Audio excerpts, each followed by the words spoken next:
Assalamualaikum warahmatullahi wabarakatuh. Yang terhormat dosen pengampu Bapak Basarudin SPD MKom.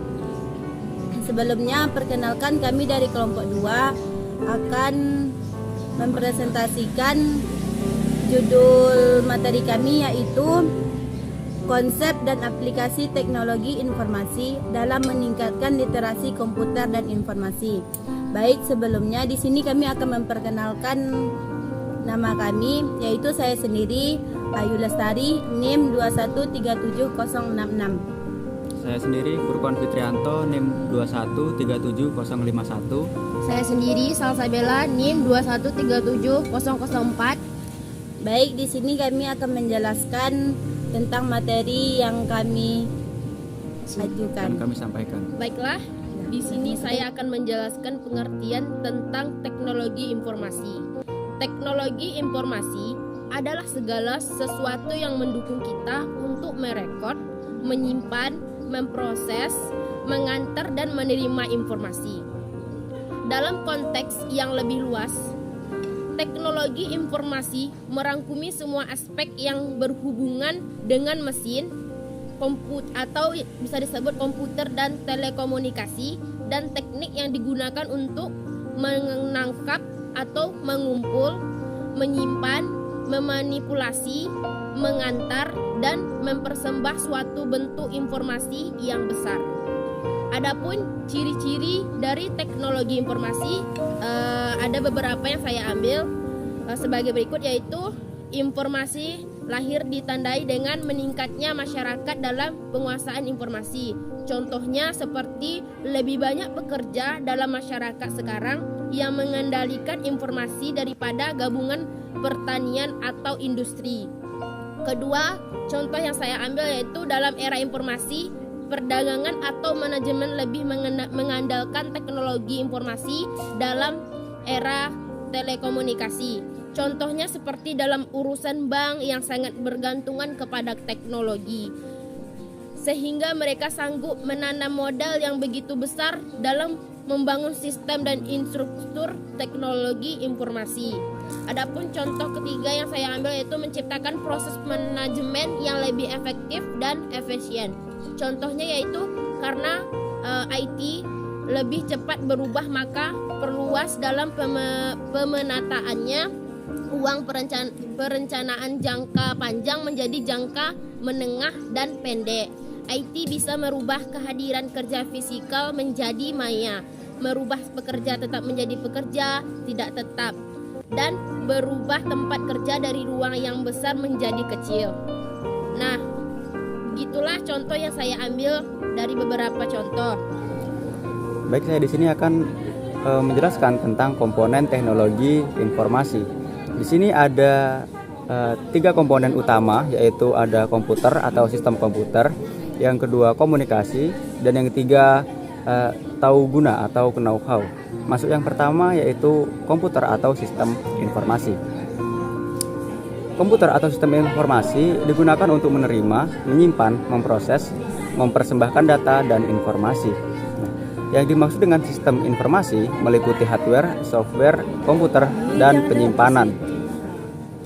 Sistem komputer tersebut terdiri dari 6 komponen. Yang pertama ada komputer. Terdapat 4 bagian utama yang terdapat dalam komputer. Yang pertama ada input.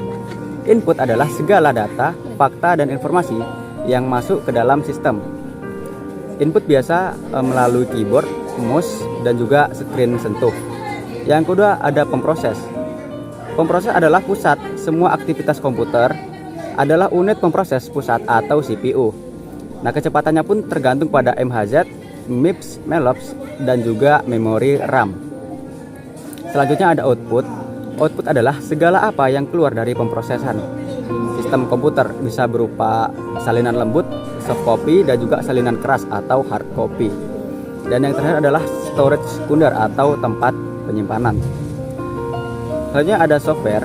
Software terdiri dari software sistem atau sistem pengoperasian Windows dan Linux, dan juga software aplikasi seperti pemproses kata, hamparan elektronik, dan juga pengelolaan pangkalan data. Lanjut ada informasi. Bentuk informasi yang sering digunakan dalam istilah teknologi informasi dapat dikualifikasikan dalam bentuk sebagai berikut. Ada bentuk data, teks, suara, bunyi, gambar, dan juga video. Nah, yang kedua ada bentuk digital dan bukan digital.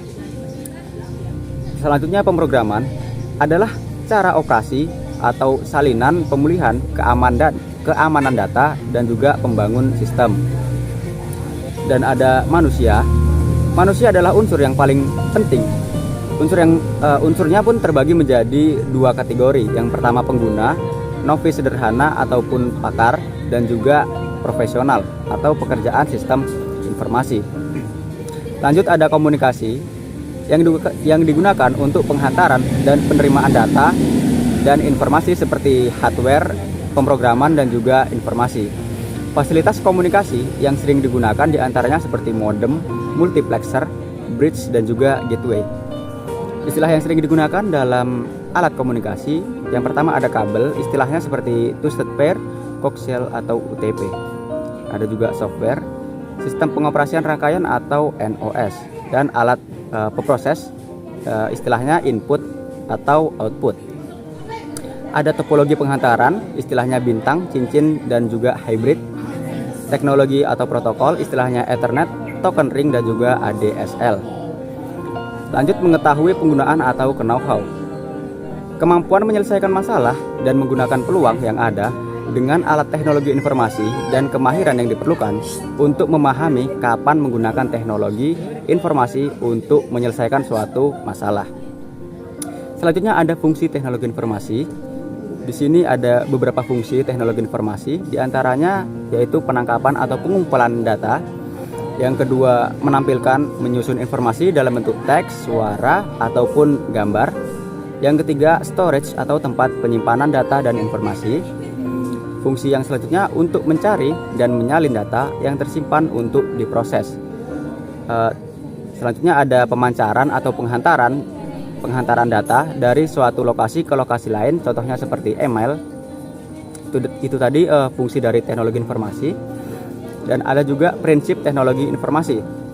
Prinsipnya ada yang pertama, tujuan teknologi informasi tentu saja memberikan bantuan kepada manusia untuk menyelesaikan suatu masalah. Yang kedua, prinsip high tech, high touch. Lebih banyak bergantung kepada teknologi tercanggih. Lebih penting kita menimbang aspek high touch, yaitu manusia.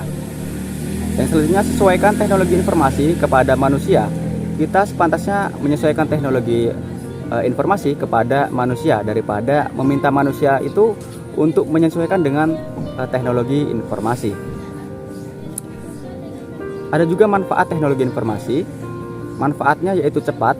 Komputer bisa menyelesaikan masalah lebih cepat daripada manusia. Yang kedua, konsisten. Komputer dapat melakukan pekerjaan yang berulang secara konsisten ataupun tetap. Dan yang ketiga, jitu. Komputer berupaya membuat informasi yang tepat dan benar. Dan ada juga manfaatnya kepercayaan. Dengan kecepatan, konsisten, dan juga kejituan, maka kita dapat memperkirakan bahwa keputusan yang dihasilkan oleh komputer tersebut dapat dipercaya. Dan juga manfaatnya ada meningkatkan produktivitas dan juga mencetuskan kreativitas. Lanjut, peran dan tanggung jawab teknologi informasi. Di sini ada dua peran.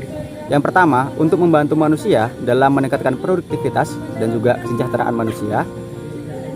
Peran yang kedua yaitu untuk mengetahui masalah dan juga menyelesaikan masalah.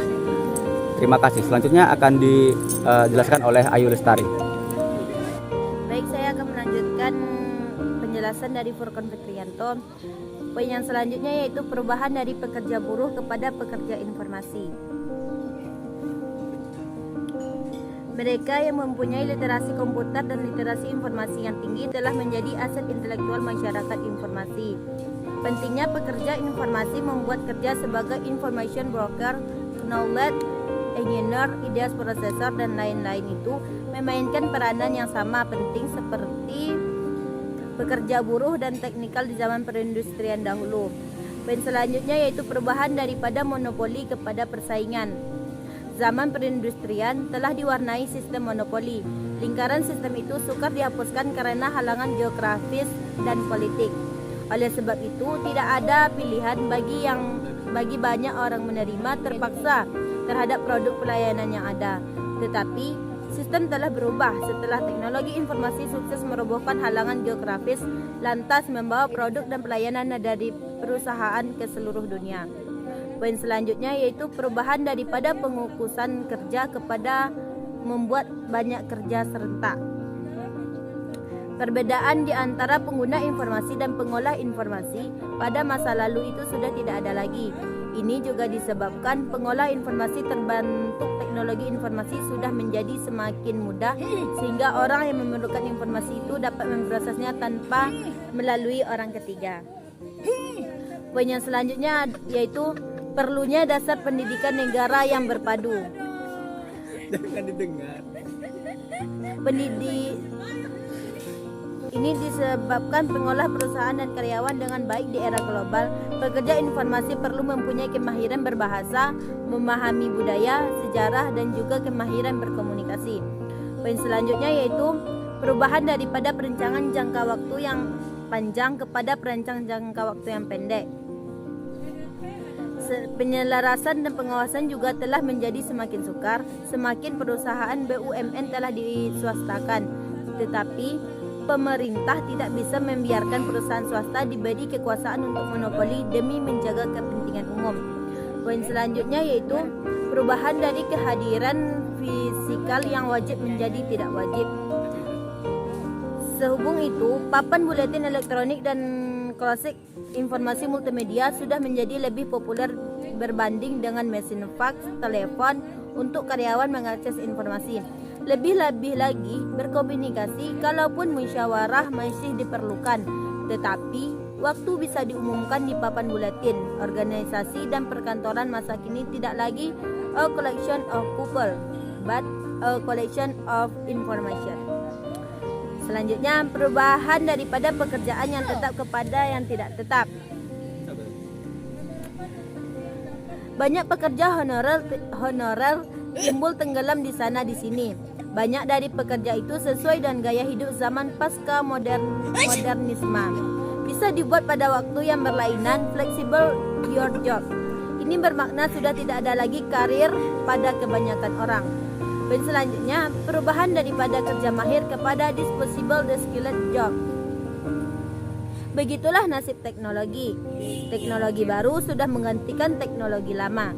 Di antara contohnya ialah cash register yang tidak bisa berinteraksi dengan lingkungan informasi digital itu sudah makin menghilang.